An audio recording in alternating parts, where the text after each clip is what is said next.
Karena itu dalam mempraktekkan mengenai setelah kembali dekret presiden 5 Juli itu 59, bahasanya ya tidak meninggalkan daripada jiwa dan semangat Marxis itu. Buktinya apa? Buktinya adalah lantas kemudian mengembangkan daripada perjuangan beliau mengenai mempersatukan semua kekuatan dan ideologi. Diajak semua kekuatan yang mempunyai ideologi itu dalam pesta satu meja, itu yang kemudian lantas bersama-sama untuk mencapai cita-citanya itu. Nah, dalam rangka inilah kemudian lantas timbul Nasakom itu, nasionalis, komunis dan agama itu. Nah, ini yang kemudian menjadi pusat daripada kuat pemikiran Bung Karno. Dan ini sudah saya saya ketahui sejak tahun 58 pada waktu saya menjadi Panglima Divisi Diponegoro. Pada waktu itu beliau mengunjungi daerah dalam rangka saya sebagai penguasa perang. Saya mendampingi beliau di mobil dari Bandeng, Bandeng sampai kepada kota tempat penginapan. Banyak saya laporkan soal keamanan. Kemudian saya tanya kepada beliau, Pak, karena setelah pemilihan umum pada waktu itu untuk Dewan Kesultanan, ya Pak, ini mengenai PKI di Jawa Tengah itu menang, apakah tidak membahayakan Pancasila? Saya menanyakan itu. Karena ideologi Pancasila sama ideologi daripada komunis dengan sini akan mendirikan negara komunis juga. Dan ternyata sekarang sudah menang, apa tidak membahayakan daripada Pancasila? Beliau menjawab biasanya bahwa kan kenyataan PKI itu mendapat dukungan daripada rakyat. Merupakan kekuatan yang harus kita perhatikan, kita perhitungkan. Karena itu harus kita berjuang untuk menjadikan PKI itu adalah PKI Pancasila. Nah, saya nanya, apa mungkin Pak? Nah, beliau mengatakan ini perjuangan ini bapakmu, serahkan kepada saya. Kamu udah usah turut-turut, ya sudah. Di situ saya sudah melihat bahwasanya beliau tidak akan menghilangkan daripada PKI, akan menggunakan. Kemudian apalagi juga setelah kemudian lantas konsep Nasakom tersebut tidak hanya ke dalam negeri, tapi juga sudah dijual luar negeri lewati pidato beliau di Persyaratan Bangsa-Bangsa itu. Jadi tahun 58 saya sudah menanyakan apa tidak membahayakan.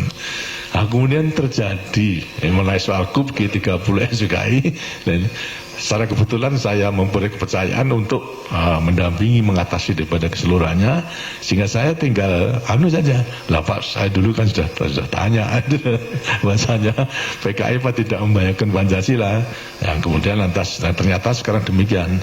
Tapi beliau masih mengatakan itu mengenai peristiwa G30S dan meninggalkan jenderal itu dalam revolusi hanya merupakan suatu hal yang kecil. Yang kita juga agak deg-degan, agak masa meninggal gugurnya daripada jenderal hanya merupakan suatu kejadian yang kecil. Baiklah itu. Tapi bagi saya bukan jenderalnya, benar-benar PKI komunis itu sudah mengancam Pancasila. Itu bagi saya. Tapi bagi beliau adalah masih berusaha pada konsepnya untuk mempersatukan daripada ideologi. Karena itu setelah G30S konfliknya itu timbul dalam mengatasi situasi demikian. Ada perbedaan di antaranya konsep rakyat menginginkan PKI itu dibubarkan karena sudah berulang-ulang untuk mengadakan KUB dan sebagainya. Sedang Bung Karno itu adalah tetap ingin mempertahankan daripada PKI dalam rangka konsep Nasakomnya itu. Ini semua tersirat di dalam dialog saya secara empat mata di antara beliau dengan saya itu mulai 2 Oktober sampai kepada 10 Maret. Berulang-ulang gitu. Saya terus dimarahi terus saja. Tapi saya dimarahi apa boleh buat tapi untuk perjuangan. Tapi saya tidak menunjukkan daripada sifat menentang. Saya menunjukkan bahasanya, Pak, ini rakyat itu masih percaya gitu. Kalau Bapak tidak menentang arus daripada rakyat, percayalah gitu. Semua itu masih mendukung untuk menyelesaikan revolusi ini gitu. Tapi ya beliau tetap berpegang teguh dan selalu mengatakan, kamu sebagai prajurit, saya panglima tertinggi gitu. harus tunduk pada saya, bubarkan itu kami sama KAPI. Saya katakan, Pak, ya kasihan, wong ini yang mendukung pada perjuangan itu baru Pak bubarkan, PKI itu yang harus bubarkan. Marah lagi daripada beliau. Jadi terus menerus begitu, lantas akhirnya pada waktu menyadarkan pada saya lagi, kamu harus tahu bahwa saya ini tidak lagi menjadi pemimpin Indonesia, saya ini sudah menjadi pemimpin dunia. Ya. Saya sudah terlanjur menjual konsep Naskom itu kepada dunia. Sekarang saya harus bubarin PKI. Berarti kan menyabut daripada konsep saya. Di mana muka saya terhadap dunia itu? Ini menjadi alasan. Ya, kalau saya jawab, kalau begitu gampang Pak. Bagaimana? Yang penting sesuai dengan apa yang selalu diajarkan Bapak kan. Yang penting kan kepentingan rakyat kita, kepentingan nasional dulu. Baru dengan kepentingan nasional dan kekuatan nasional kita bisa melangkah keluar. Kalau kita tidak mempunyai kekuatan di dalam, ya apa yang harus kita lakukan keluar? Karena kalau caranya demikian itu gampang. Jadikan saya bumper, saya bilang. Gimana? Saya akan bubarkan PKI. Tapi nanti kalau sudah dengan demikian, lantas dunia itu melihat bahasanya yang membubarkan PKI mana Pak? Tapi saya. Tapi setelah itu kemudian banjir, saya minta supaya digongi untuk keperluan ke dalam, itu supaya ke dalam rakyat benar-benar daripada pembubaran PKI, walaupun saya membubarkan, toh Bapak menyetujui sehingga rakyat bisa mendukungnya. Karena kan ya tidak bisa, tidak bisa ya susah kalau begitu. Kaman, akhirnya tanya, sudah berulang-ulang itu dari tanggal 20 Oktober sampai kepada 10 Maret, sebelumnya 11 Maret itu. Akhirnya entah beberapa hari sebelumnya 1 Maret itu, perubahan Maret ini. Saya masih belum sakit pada waktu itu, dipanggil gitu. Berdua, lantas beliau dalam keadaan santai, pakai celana kolor sama kaos saja. Saya mel itu ada apa, lantas saya ya minum dan sebagainya.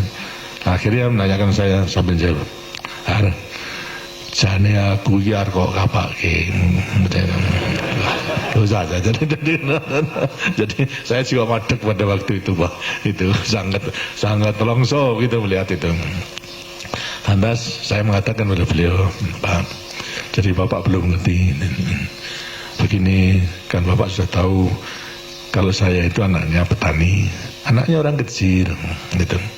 Tapi walaupun orang kecil, ayah saya, orang tua saya itu punya kudangan terhadap anaknya itu.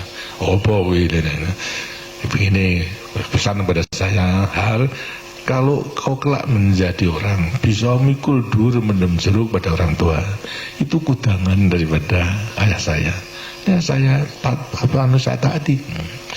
Nah sekarang ini saya sebetulnya memandang Bapak itu tidak hanya sebagai presiden militeris, tidak hanya sebagai panglima tertinggi, juga tidak sebagai hanya pemimpin besar revolusi, itu presiden seumur hidup, tapi juga saya pandang sebagai ayah saya sendiri. Lah saya ini maksud saya mikul dur mendem jeruk pada Bapak, tapi yang mau dipikul dur mendem jeruk tidak mau. Saya kata tenan ini.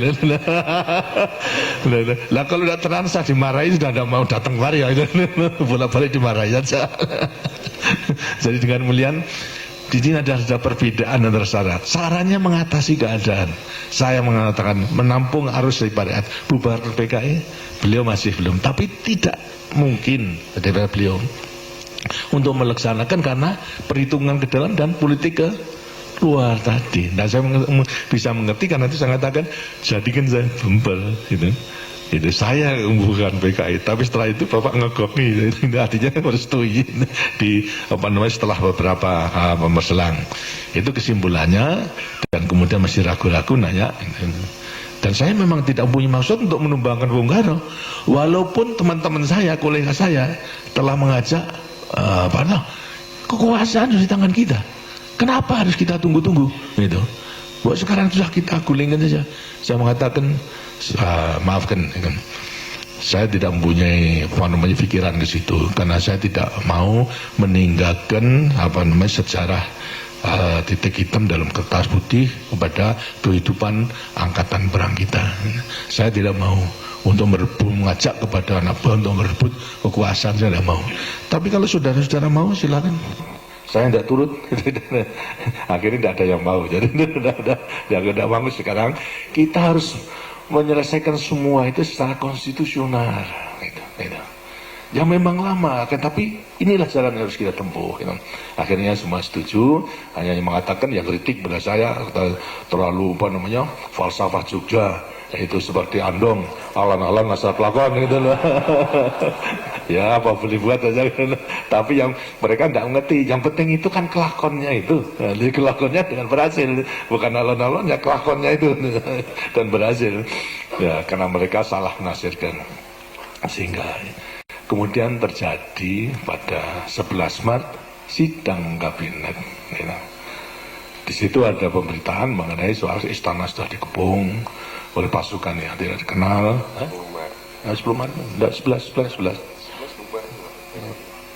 11 Maret itu keluarnya kan 11 Maret ketika itu juga. 11 Maret itu kemudian lantas ada demikian sampai Bung Karno kemudian ke Bogor dalam keadaan sangat memprihatinkan, disusul dengan Waperdam keseluruhnya dengan helikopter ke Bogor.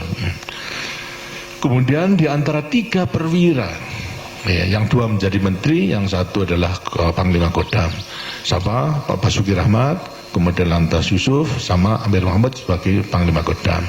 Melihat situasi demikian, itu sangat memprihatinkan, mempunyai ide untuk untuk menemani Bung Karno ke Bogor, gitu. Baik. Tapi karena masih ingat ada atasannya, sehingga lapor kepada saya. Saya dalam keadaan sakit pada waktu itu, memang di tempat tidur karena kumat, tenggorokan. Kalau sudah kumat sampai kepada kursen dan sebagainya, tidak bisa menghadiri sidang kabinet pada waktu itu. Kemudian datang ke rumah, menceritakan semua kejadiannya. Allah minta izin untuk menemani Bung Karno di Bogor. Saya izinkan, silahkan, baik. Lantas tanya, pesan apa Bapak? Saya mau pesan 1, sampaikan salam dan hormat saya. Yang kedua, sampaikan kalau saya sakit, itu tidak bisa hadir tadi. Yang ketiga, sampaikan aja, kalau saya diberi kepercayaan, keadaan ini saya atasi. Itu saja. Terus tidak macam-macam. Jadi saya hanya mengatakan, kalau saya diberi kepercayaan, keadaan ini akan saya atasi. Dengan demikian, saya perhitungkan bahwasanya segala lamanya dialog antara beliau dengan saya itu, beliau sudah menangkap itu, Lalu ini berangkat. Setelah datang ke sana, ya lapor dan sebagainya, semua dimarahi dengan sendirinya. Sama menteri, kemudian sampai terjadi demikian. Kemudian lantas sampai, bagaimana cara mengatasinya? Ya, aja Pak, percayakan aja pada Pak Harto. Marah lagi, beliau. Kurang apa saya percaya pada Harto? Sudah diberi pangkat naik, jadi lain sebagainya.